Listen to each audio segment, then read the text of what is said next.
When people present for treatment with gambling issues, then really we need to look at the whole person. Just looking at someone's gambling issue doesn't really address everything that's going on for that person. So people can have a number of different things happening at the same time. They could have family and relationship issues, and that could be impacting on their gambling. They could have mental health issues, issues like anxiety and depression, which could also impact on the gambling and vice versa. So really when we're treating people or supporting people or trying to offer some kind of care for people who might present with gambling issues, then we really need to look at the whole person. We need to look at an integrated approach, and that flows right down from the individual clinician, the mental health professional who works with that person, right through to the service itself. So services need to adopt a more integrated approach. Some of them do already, but actually looking at a number of different issues and assessing for a number of different issues is the way to go.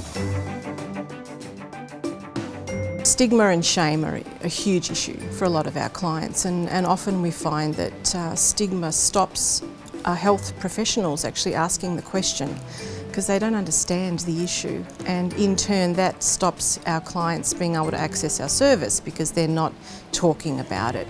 So the way that we work with other sectors is we try to build relationships with them to support their staff to understand gambling related harm, to raise awareness of the issue, the prevalence of it in society. We try and build the capacity of their staff to screen for gambling related harm and then show them the referral pathways that their clients can find themselves at our services for support.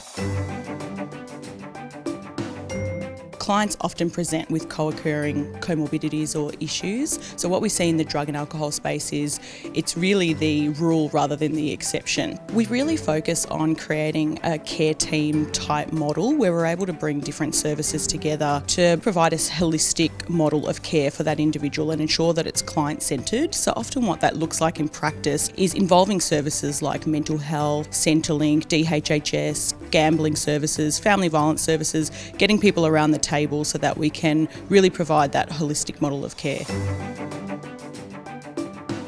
The impetus behind the research was to look at how clinicians are responding currently in mental health services, whether they even view gambling issues as something that they need to be addressing. Pretty much one in five mental health patients attending mental health services is experiencing some form of gambling related harm. So there were a number of recommendations. Some of that included thinking about how we move towards, at a more sort of higher level, top-down strategic level, how we think about joint planning and joint funding at a departmental level. So commissioners of mental health and AOD and gambling services coming together and looking at how services are commissioned. It also needs to be written into service specifications. It needs to be explicitly stated that there's an expectation that agencies who work with this population engage in integrated care. It needs to be incentivised ideally, but it really needs to say that this is our core business.